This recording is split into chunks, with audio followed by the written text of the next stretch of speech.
Welcome to the TryPod. We break down every NRL game from a punting perspective. Just Winnie here, barbecuing alone to recap NRL round 15, which has just completed with the Sharks getting shellacked by the Melbourne Storm, which was a bit surprising, but that'll be the last game I discuss. I've got 7 to talk about. Still one tomorrow. Clarkie's off gallivanting around, having a good family weekend, making the most of the long weekend that you've got down south. So help me out, guys. If you are watching live, I appreciate your comments, letting me know it's all coming through all right, and sharing your reaction and your thoughts to the round. Any Origin news or rumors, if that breaks, let me know, because I've pretty much jumped on here. My understanding is what both teams will be named tomorrow, so we can talk a little bit of Origin, because there were Origin implications this round. And, of course, we'll talk about how our betting results went, which wasn't that great, I guess. 2 best bets, 1 bad loss, and then 1 good win. So 1-1. But losing the mixed matchup, $2.50 price, but we lose on a 6-all. So we lose on that tie, the dreaded tie. Can't remember if we've lost on a tie this season. That always hurts. But you get one leg pretty right, which was going against Brisbane in the first half. They only managed 6 points. But the other leg you get pretty wrong, taking Canberra second half against New Zealand, and they only got that 1 try, and they were kind of lucky to get that one. If you do stick with me, it's going to be a short pod tonight. We're going to have a bonus tip on another sport at the end of the show, and a bonus try scorer tip for the game tomorrow. As Leanne says, Blues might not name their team till Tuesday. So, of course, I forgot there is that Monday public holiday game in New South Wales tomorrow, so maybe that does delay the naming of the teams. And an extra 24 hours. We already previewed that. Of course, go back to Wednesday if you want our full preview on Dogs Eels. I should say as well, the same game, it wasn't close because I built that into Canberra. So, not the best weekend by any account. But let's find out how the punters went first of all, because I've got a clip here from Tristan to let us know where the action was. G'day everyone, Tristan Merlihan here from Top Sport. It's been a very different week of NRL action. We started the weekend with the Titans finally putting in an 80 effort performance. That was very, very good for all the other Titans fans out there. Then Friday night kicked off and there was a lot of money for the Raiders, obviously, with Jared Croker's milestone game. So that was by far and away our best result of the weekend. But then we gave plenty of it back in the Manly game, where that was one-way traffic against the Dolphins. They were very, very well backed in all different formats, and of course when there's a high scoring game like that, the anytime try scorers are pretty ugly. Then the Dragons game was actually very, very well supported as well. They were well backed, and that was an ordinary result from us. And then the game on Saturday night between the Broncos and the Knights, that also saw a good chunk of money for the Broncos, and we thought we were going to get all the multis rolled when the Knights held that lead late, but the Broncos just came back, but obviously couldn't cover the spread, so we got our nose in front there. It's been a very, very interesting weekend. We've obviously got a game tomorrow, which has been pretty balanced since we've made that move. Obviously there's been some moves with the Dylan Brown out, so since we've got it to the key number we're at now, it hasn't really seen too much activity. So see what happens tomorrow. Hope you're back to winner over the weekend, and of course gambled responsibly. Thanks to Tristan. So we'll start with the Thursday night game as I bring that back up on screen. Titans 28 defeating West Tigers 12. Unsurprisingly, the Titans got out to a good start, 16-6 halftime lead. And the question was, can they hold this double-digit lead? And it's hard to give them a lot of credit, I guess, because of the controversial incident where Api Coruscant gets a broken jaw. We know instantly that the end of his Origin campaign could be 6 to 8 weeks minimum. Some controversy there because it's caused by the Titans captain Tino. For what it's worth, I didn't think it looked too bad in terms of the action of kind of raising the bumpers. But I think there can be unfortunate collisions in the game. But clearly the implications for this game was it was going to be very hard for the Tigers to chase points once they lost their captain and best player. And then Brooks as well, strained a hamstring second half. And I actually felt like the Titans were wobbling a little bit, trying to give the Tigers a chance here or there, but the Tigers just couldn't really take it. When you're missing your 2 kind of most important spine players, it's very hard to, connect. If the Tigers had been able to, say, take one more chance late, and I also think the Titans just about got an intercept try there because the Tigers were getting very sloppy, maybe West could have made Gold Coast nervous, but Gold Coast wasn't going to give this lead up. And the other takeaway being that Brimson was back at fullback for the Titans, and he is a big boost for the Gold Coast. So I know that Clarkie was happy after that one. Then Clarkie was in attendance for the next game Friday night, which was, as Tristan touched on, the big milestone game for Croker. 300th game, one of the biggest crowds for Canberra in the last few decades, talking about one of their biggest home games. And that was part of the reasoning baked into why I really thought the Raiders were going to excel in this. So my best bet was Raiders -4.5, as well as building the second half total into the mixed matchup. But the Warriors were the winners 36-14. And if you would have told me 20 minutes into this game, someone was going to win, by 20 points, I would have been certain it was the Raiders, because they had the perfect start. They had all the ball. They had all the field position.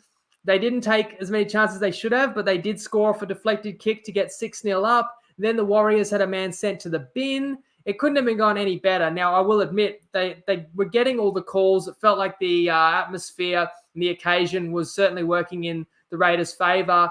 But once they were up a man and having all that mounting pressure, they had to extend that lead. That lead had to go 2-3 tries. That's what you'd expect if you looked at the stats and saw how lopsided it was. Over 60% possession to the Raiders in the first half. And yet, a couple of errors, a couple of close calls, a bunker call, I can live with it. The grounding call, Elliott Whitehead, you nearly could give it to them and it'd be 12-0, but they don't. And the Warriors go down the other end, score a try off a kick on fifth tackle while still down to 12. And suddenly it's 6-all. And although the Raiders did add a penalty goal, 8-6 felt like a win to the Warriors. However, even at halftime, I was still pretty confident in the bet just because of all the work that the Warriors had gone through. You never like it when your team has had lion's share possession and territory and hasn't used it. But you also think it still would have had a kind of a cumulative fatigue effect on New Zealand, but it wasn't to be. New Zealand was the one, although they'd done a lot more work, they just stayed firm and they earned their way back into the game and more so. And it was really on the back of Shaun Johnson and, of course, Nickel Klukstad. He scores the first opportunity he gets. So I think it had been about 2 New Zealand trips to the try line for 2 tries. And I'm just cursing that because a week ago, the same gamer, when the Warriors trounced the Dolphins, was just missing a CNK try. So, of course, he came back to haunt us this week by scoring, basically beating Jared Croker, who was the man we were looking for in this game. And that got New Zealand in front. They never looked back. New Zealand scored, I think, 4 or 5 second-half tries in a period of about 15, 20 minutes and completely put the game away. So, I go back to the bet. It's a very bad bet. And I guess the fundamental premise of my bet here, as well as thinking the Raiders would get up for this, I thought the Raiders are actually the better team. But when you look at a game like this where everything was favouring Canberra and they're at home, the conditions, the way the game played out, for New Zealand to beat them so handily, you probably say, I just got that wrong. I got to respect New Zealand that much more, even though I had been on New Zealand the previous 2 weeks for best bet. So I'm not ignoring them. I didn't think this was a good spot for New Zealand, but they're proving that sometimes they're actually playing well when I don't expect it, and then they're actually, failing in the games where you'd think it was a bit more favourable, like that home game against Brisbane. Whereas for Canberra, what can you say? Like, that's extremely disappointing, a game like this, in the top 8 race, in the ladder race, but also just for the occasion to fail so miserably. So that one did hurt. I'm sorry I got that one so badly wrong. Later on Friday night, this was never a game, unfortunately. Seagulls 58 against Dolphins 18. But just to go back to the last game, Jeremy Kerwin says, Winnie, do you think the Warriors got rough calls on the high shots, particularly Shaun Johnson? The Shaun Johnson one I thought was an accident. I thought it was basically a head clash. I do think the Raiders got the rub of the green. No pun intended though. So back to Manly Dolphins. So you've got a 40-point win by Manly off the back of scoring 4 tries in the first 15 minutes. So this is where I say it was never a contest. And that's despite the Hammer and JMK being back for the Finns. Thing is, Manly was off a bye, off a disappointing loss to Newcastle where they were undermanned. So it was a great spot for Manly to bounce back. I did talk about it being a good spot on Wednesday and that I could only look to Manly. And if they play the way they can, they'd win double digits. Well, they won double digits and beyond. Playing from in front, they had all the confidence. They could kick early and behind, shift the ball at will, and Garrick and Turbo were having a bit of a day out. So Manly's the kind of team, we accuse them sometimes of being that kind of bully side that can be a bit of a front runner. They need to prove it by beating some of the competition contenders to prove that they can enter that conversation. But we all know that at least when Manly have their tails up, they certainly can look good and they can run riot. As Blanchy enters the chat, not a great weekend for marine life. So, the Eels play tomorrow, but off the top of my head, Sharkies didn't look good today. Dolphins, who else am I missing there? Blanchy. Moving to Blanchy's team, the Dragons getting a big win on Saturday, and this was a pretty crazy game. So the final score was St. George 36, beating the Rabbitohs 30. Cody Walker was ruled out the day before the game, so the line crunched in from kind of 6.5 Rabbitohs favoured to just a 3.5 line. Rabbitohs still favoured. And at that point, people asking me who I would tip in the forum, and I actually said I'd go Dragons head-to-head at that point, but we didn't have that information, on Wednesday. Dragons were up for this from the start, in front of a strong crowd, leading 12-8 at halftime, including a beautifully worked try. You're seeing the good and the bad of the Dragons. There's a try with some beautiful touches from Sullivan, Fiangai, and finished by Ben Hunt. And then you're also seeing the typical Dragons giving up a try, a head-scratcher where the bomb goes up, Ravalawa, Lomax, Sloan, they all look at each other. No one's interested in catching it. Well, if you're not going to catch it, at least tackle the Souths player that catches it, but they didn't want to do that either. So Souths got the easiest try I've ever seen in the first half. But the second half was really the story in this one. The Dragons were super impressive, and I look at their forward pack, and they turn up, and they were just taking strong carry after strong carry, really working the Souths over in the middle. And we always talk about South's strengths kind of being their middle forwards. No Cam Murray, that middle's not as stiff, but I thought Kalamatangi was doing a great job in the middle, and I do think he will do enough to get a Blues jersey, as a debut Blues jersey there. But South still should have had the better forward pack on paper, but not in this game. The Dragons earned the right through the middle, and that was enough to blow this game wide open and lead it 36-14, I think it was. And the crazy part is the score was 36-14 with like 4 minutes to go. And the Rabbitohs, I think Damien Cook had a couple of scoots, felt like they came late in the game, and he did make a length of the field kind of break to set up a try. It felt like a consolation try at that point. Like I said, there's under 4 minutes to go. But then the Rabbitohs scored on the very next subsequent set when they received the kickoff. And then they scored again. And so it was 3 straight tries from the 76th to the 78th minute, and it was 36-30. And the Dragons were getting ultra nervous, and I'd never seen anything like it. And it would have been the craziest thing of all time if the Rabbitohs had gotten one more try. All 3 tries just down the right-hand side as well. The Dragons just couldn't stop it. You let 1 or 2 in because you've gone to sleep, but you would have thought that wake up at least when the lead was cut to 10. But boy, some nervous moments, although St. George survived the final set, final minute of the game with the Rabbitohs throwing it around and trying to score down the right side again. So it's still a win for St. George, who came into this game, I think, bottom of the ladder. And obviously you get a great opportunity to pull an upset over a top 4 side with all the key players that are out for Souths. And I'm going to talk about those players again a little bit because we might have a little bit of origin discussion. Next game, how about this one? Broncos 24, beat the Knights 20. Bring it up on the screen so you can see it. And the funny thing about this is the biggest point spread of the round, 13.5, 12.5, but probably the best game of the round. And not to give myself a pat on the back, because I had 2 best bets this round and one other one lost horribly, but the best bet here with the Knights plus 6.5 in the first half. I acknowledge that Brisbane had beaten a best bet the previous 2 weeks, and I'd heard all about that. And when you are betting on the biggest underdog of the round, even if you might be right sometimes, those are the type of games that can get ugly. So if it goes wrong. So I took the Knights knowing that, they could easily get blown away. And if they did, people would be after me with pitchforks. But you guys know with me, I think I'm always going to stick to my guns and never be afraid to make a bet, even if I know it's going to be unpopular, as this one was. And Tristan said that, they still got TopSport still got in front in this game, despite the fact that a lot of people just roll, Brisbane head-to-head into their multi, which you certainly were nervous for because this one went down to the wire. But in the first half, not only did Newcastle cover the 6.5, they led the game 10-6, and it could have been even greater if the Knights could have scored with a 3-on-1 that would have put them up double digits.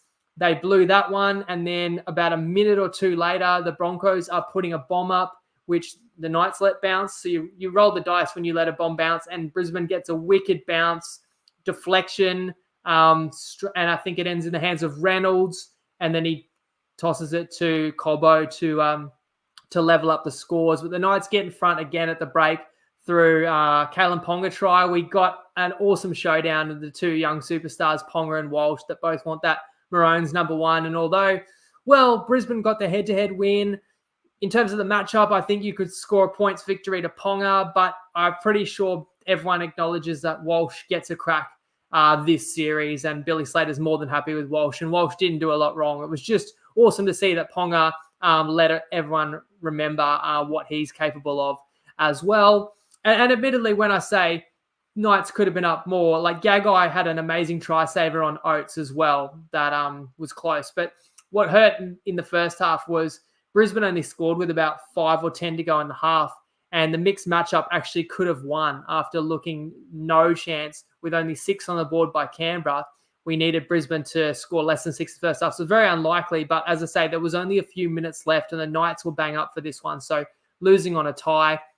And then in the second half, Brisbane got first blood, got their first lead of the match, but it was the Knights scoring a couple of, back-to-back quick-fire tries down the right flank, Croker and Young, that got Newcastle up 20-12.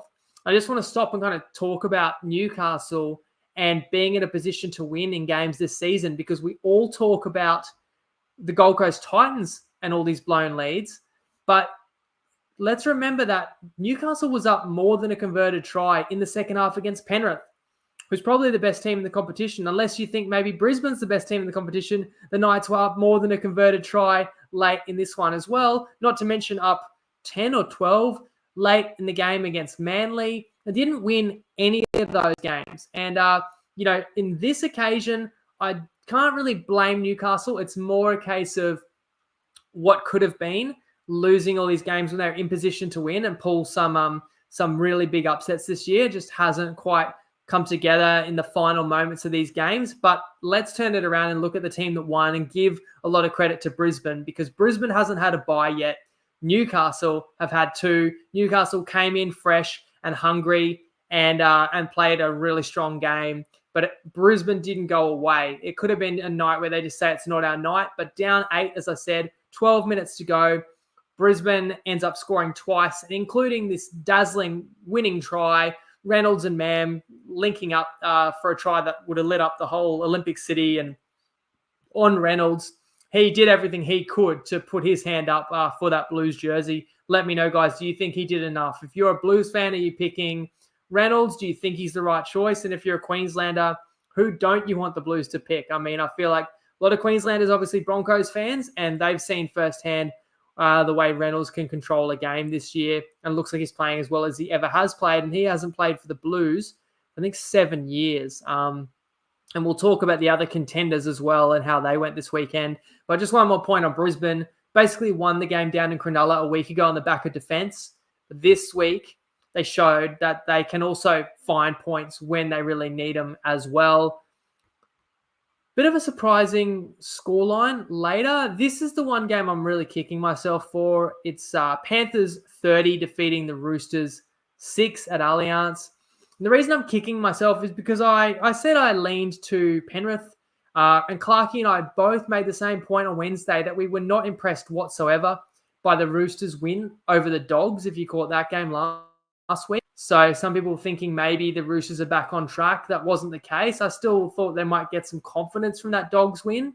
But as Leanne says, I hope they don't pick Burton. But is that because you're scared of Burton? Because I can see she's got the Maroons gear on. So Burton could be an option. I think there's no way Burton would get picked at 7, but could he get picked at 6? I think is a possibility. And if not, I think Burton will definitely be the utility. As John Richard says, I want Reynolds to just stay at the Broncos. But all his Broncos teammates and even his coach were endorsing him because I think they just want to show how much they love him and they support him. Wayne Bennett endorsing Reynolds as well. Of course, he coached him for a few years. Harry Potter says the Roosters are absolutely useless. So getting back to Roosters, Panthers. So Of course, Cleary was out. Like, if you didn't play Penrith, maybe you just thought, oh, I'm not sure how good Penrith are without Cleary. And that's fair enough. But Penrith still have so many other good players in key positions. When you're missing Cleary, as well as Colga comes in, steps in, all the other key players can just do a bit more. Whereas when you look at the Roosters, they're missing key players and everyone can't seem to do enough. Like, the players that they're really relying on seem overwhelmed and seem like they can't find something. And Teddy's really, pushing in these games, but can't always create something. I know he got a couple of tries last week against the Dogs in a more open game, but in a tight game against a good opponent, that's been missing. When Teddy used to be able to break this type of game open, Joey Manu, not the same player this year, in my opinion. I'm not sure if it was a really long campaign from last year or what. And obviously some other key personnel are still out for the Roosters as well. And I've been kind of biased towards the Roosters this year. And that was just an incorrect opinion I had that was too high about the Roosters, picking them to win the comp pre-season. And quite a few times this year, even if I didn't bet them as a best bet, leaning their way, thinking this will be the week that the Roosters put it together. But when I said I leaned to Penrith this week, I feel like I should have realised if I'm leaning against the Roosters, it's probably a good bet against the Roosters. And in the end, the Roosters were horrible and had no answers in this one. Now, it was a tight game for 30 minutes, 35 minutes. I think it's only 4-0 to Penrith, and the Roosters are attacking, and you're thinking the Roosters could even get their nose in front at halftime. But after an error, the Panthers go 70 metres. Dylan Edwards' try was a real backbreaker, 10-0 at halftime. And then Penrith came out and scored 7 tries in the space of 3 minutes. Sorry, 7 in 3 minutes, not quite. 3 tries in the space of 7 minutes, early second half. It felt like 7 tries. It was game over. It was 24-0, and you knew there was no way the Roosters were getting back into it. For the victors, I don't know who got man of the match or who got the Dally M points in the end, but I thought Sorensen was as good as any, including a lot of his teammates who are going to be in line to get reselected for rep jerseys. The talking point out of this game, as well as the Panthers probably just reminding us all how good they are. And, that's now twice in a month that the Panthers have beat the Roosters by a big score. So again, is there a case to be made for Edwards? But I don't think I think we've said this before. New South Wales is going to go down with the ship. Freddie certainly is. He's not going to drop his captain mid-series. And when you've lost Cleary, it weakens the case for Edwards, because part of Edwards' case would have been the Penrith connection. Now, we don't even know if the Blues are going to pick Luai. And it's unfair on Edwards to say, oh, you only pick him if there's a bunch of other Penrith players. But I do think it would have been a factor in his favour that's not there. So although he's won the head-to-head against Teddy convincingly twice now in recent memory, we all know the Blues are going to go with Tedesco. And you can understand that. As Ryan says, Yo got man of the match, and he was also, very strong and had a try, had another very near try. The only other point I'll make on this game was the talking point. It was the water bottle incident. Warrior Hargraves spraying it at Salmon and Spencer Leniu, and then throwing it at them as well. And Spencer cocking a fist. I didn't see a punch, but he did get sent to the bin. And it's kind of funny that Leniu has been signed to take Warrior Hargraves' spot, but there's a possibility they could end up being teammates next year if JWH stays on as well. I don't know. I'm not that impressed when someone's kind of layering up or instigating stuff when your team is being blown away. You kind of feel like if you wanted to impact the game, you needed to do it earlier when it was still a contest. And finally, a game that wasn't a contest today was Storm 54 defeating the Sharks 10. And I thought this had the potential to be a really high quality game. I just discussed before Adam Reynolds, as Harry Potter says, this is Brad Fittler's last series as a coach. Look, it is, unless they win game 2 and game 3. And a lot of people are saying New South Wales is not going to win the series this year. But New South Wales are like $2.40 to win game 2.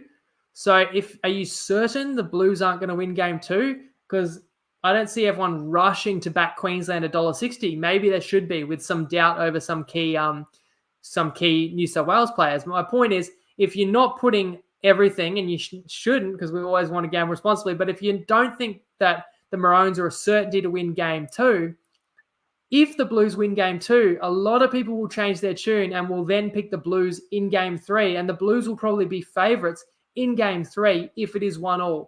So it is so funny to see, people's opinions switch, just like last year. People said, no way any of us can win the series after losing game 1 at home. And I know they ended up being right, but New South Wales was $1.30 in the decider. Perceptions change. That's my point. Perceptions can change quite a lot. So New South Wales know what they have to do. They've got to win the next 2 games to salvage a few people's Origin careers. I'm talking probably players and coaches. And the reason I bring up Origin again ahead of Sharks Storm is I also think Nicho Hynes was watching Adam Reynolds and is very interested in who's going to get picked at halfback. And I've never seen Nicho, a player that is usually playing so calm and you just can't speed him up and you can't rattle him. I've never seen him so uncomposed. And this is, ahead of having to play in the toughest atmosphere and environment that there is in a must-win game in Brisbane, and people saying it's Nicho's time to play the 7. And if you watched him today, I don't know if you can still pick him. What did you guys think? Am I being too harsh because it's just one bad game? But Nicho especially had 4 errors in the first 20 minutes. It was part of the reason that the Storm blitzed these tries. It was try after try after try. It was bad enough. I think the halftime score was the score just before halftime was 22-6. And I'm thinking, it's not game over, but Cronulla wants to try and jag one before halftime and definitely can't concede. Well, Cronulla conceded 2 more before halftime. They conceded a try in the 39th and 40th minute. So another game that was just over. Second half was not compelling whatsoever because it was just a blowout. We can make the joke that Clarkey referred to on Wednesday. You can't win the comp if you conceded over 50. So do we put a line through the Sharks? I want to know, guys, what you think, because I'm struggling to put my finger on Cronulla. I really thought they'd compete hard today, and I gave them strong consideration for a best bet. Why didn't I bet Cronulla today? As Zach Brown says, Nicho absolutely crumbled. I'd take Moses over him at this point. And I saw a comment earlier that said, if Freddie picks Moses, basically sack Freddie on the spot. So it is so fascinating at all the different opinions, but I love it. What was I saying about the Sharks? Yeah, so I definitely expected a bounce back for Melbourne. Let's not forget, Melbourne got 45 put on last week, right? So that's not surprising or shocking that Melbourne came out angry with a point to prove. But the thing is, the Sharks were off a disappointing loss as well, and theirs was at home. So I'm starting to kind of wonder, what's the Sharks' excuses?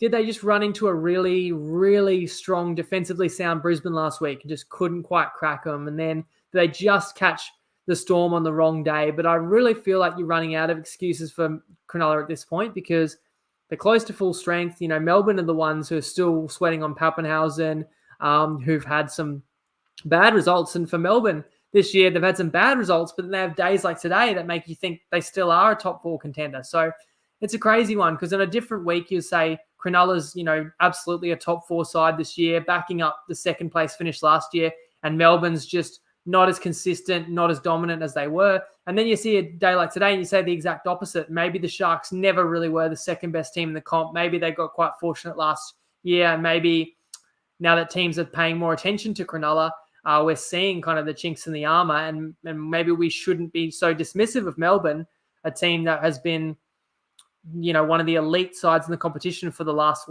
15 years and has been able to reload and retool so many times. So that's the story out of this game.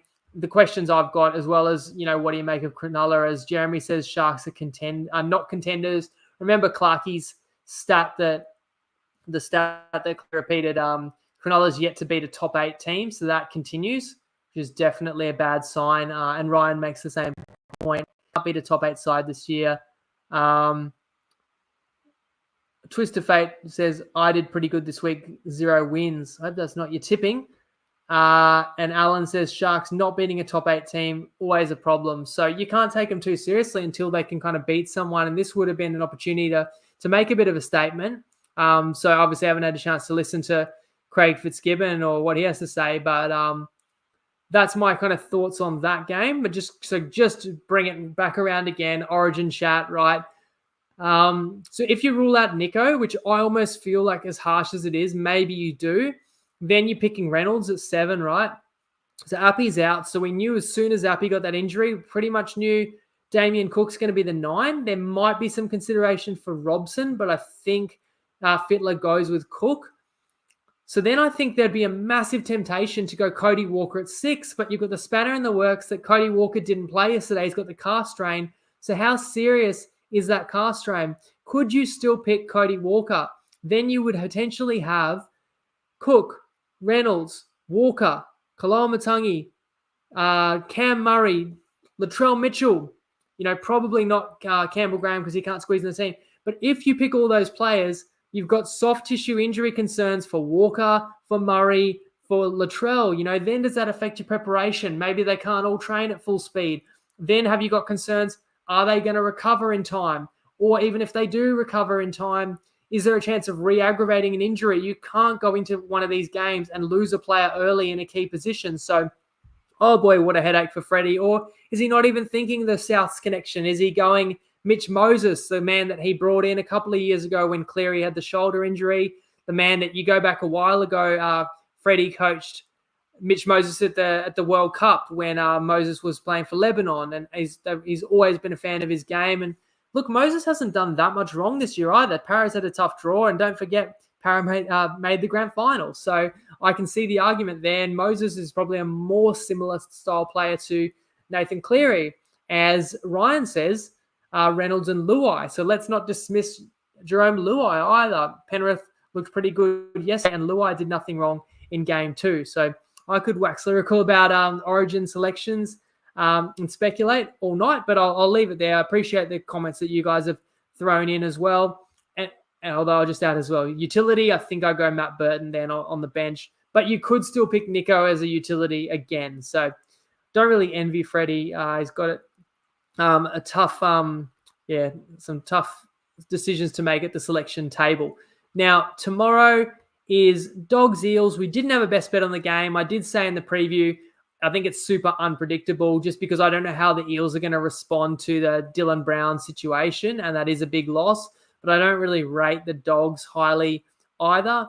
However, I know you guys want a couple of tips. We've still got a couple of tips to come, and that includes one in this game that I'm going to give to you courtesy of Nicole from Wiki AI, and it's going to be a try scorer tip. Let's see who Nicole's got for us. So the Eels are missing Dylan Brown, and the Dogs have Reid Marnie officially cleared to play. I reckon this line should be a lot closer than it is. I'm going to go with my gut on this one and go Josh Addo-Carr, first try scorer on better at 11s. I think Josh Addo-Carr, the left side of the Dogs, I reckon will be humming up against the Eels side with no Dylan Brown, and I reckon it's going to be a really close game, a lot closer than the line suggests. Our content, our data tools, our Discord, it's all free, by the way. We've even made a Facebook group. Just Google Wiki Linktree and you can check it out. We're fresh off hitting 4 try scores between 46 and 101s last weekend. So good luck and game responsibly, everyone. Thanks to Nicole for that. So jump on Addo-Carr on better first try if you like the sound of that. I think last time Nicole gave us a first try scorer was Alex Johnston, and he made the case why it was a good bet. Like you might say, oh, it's not that hard to pick, but he made the case why his data supported that being a really strong play.